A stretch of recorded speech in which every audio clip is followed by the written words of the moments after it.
Hey guys, I'm going to tell you how I revise for my exams.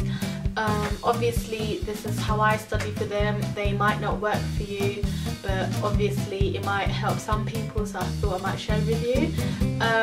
So when I study, I try to not listen to music that I normally listen to, because I'm the kind of person that really gets into their music and then I'll probably just end up singing and I can't sit still, and I don't know, I just get really into my music.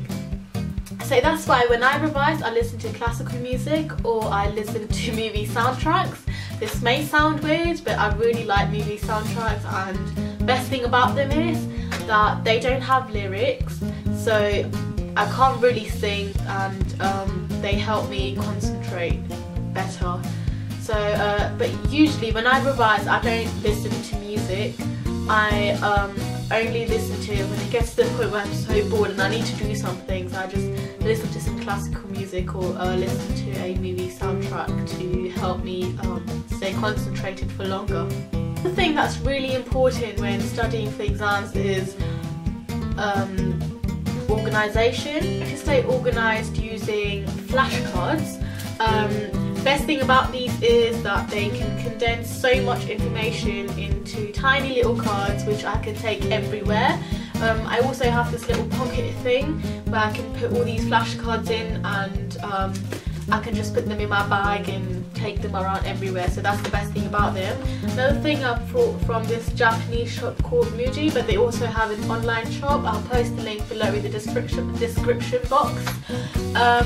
So this is a to-do list where you can actually, there's like blank spaces and there's little boxes, and so I can just tick them off after I've done the things, like whatever I have to do.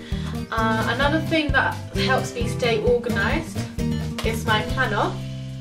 This is not only during exam season, but I use it all year round to stay organised with all homework, all important events outside of school as well. Another thing that really helps me revise is my whiteboard.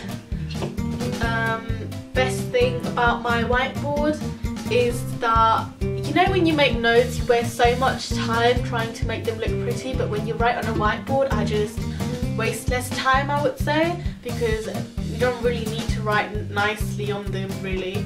So that's why I use my whiteboard. I also have post-it notes everywhere, literally. I have some of them stuck at the front of my folder.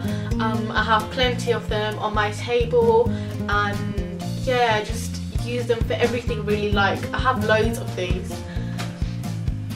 For my essay subjects, so for me that would be psychology, what I do is, for example, my textbook is so big, so I don't try to memorise the whole textbook because there's no point in doing that, and they probably don't expect you to do that in the exam either. So what I do is I make notes.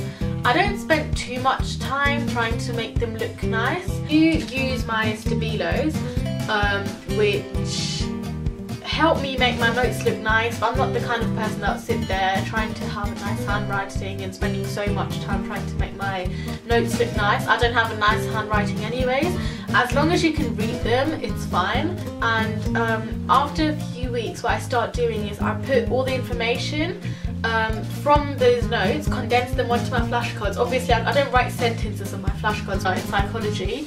I put their names down and a few words that would trigger the memory of what's on those notes. So I don't know, any researcher really, say Harlow, I put Harlow down and then put a few trigger words from his research that would help me remember what his research was about. So when I write essays, I don't look back at my notes, but I use my flashcards, have one of the cards next to me, and I start writing the essay, and I just look at the trigger words, and then I should be able to structure the essay the way I want it to be. And after a few weeks you'll start noticing that you can independently write essays without your flashcards. So that's why I use flashcards. These are like made of like cardboard, but they're really nice and have like dividers in them as well. That really helps me. And that's where I put my note.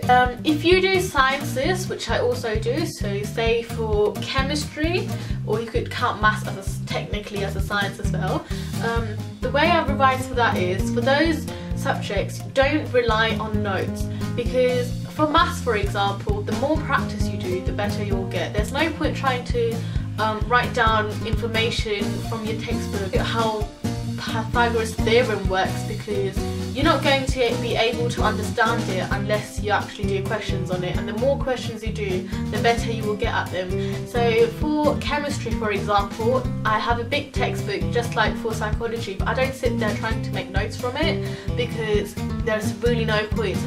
And if you're really organised, you should actually have really good lesson notes. So this is my lesson book for chemistry, and this is really what I use to revise. I don't spend time trying to make more notes because, to be honest, like, teachers already condense information for you. So for chemistry, I have most of it written in here. I just spend time practicing using past papers because that's what really helps for those subjects. For some people, notes really help, and I used to be one of them. I used to think that writing notes was actually going to make it go into my brain, but like, after last year, I noticed that making notes does not make a difference for chemistry. I will know the same amount of information without making notes if I just practice the past papers and try to learn how to answer the questions in the exam, because after all, that's what's important. In the exam, you're just trying to give them answers for what they're asking, and you may know everything in your textbook, but if you don't know how to answer those questions, you're not going to get very far. With revision, if you haven't started already, start now. Another important thing is provision timetable. Organize your time, figure out what you're going to revise when and how, but don't spend too much time figuring out when you're going to revise what, and don't get too stressed out if you like fall behind schedule. Try to do as much as possible. Don't get lazy and stay focused.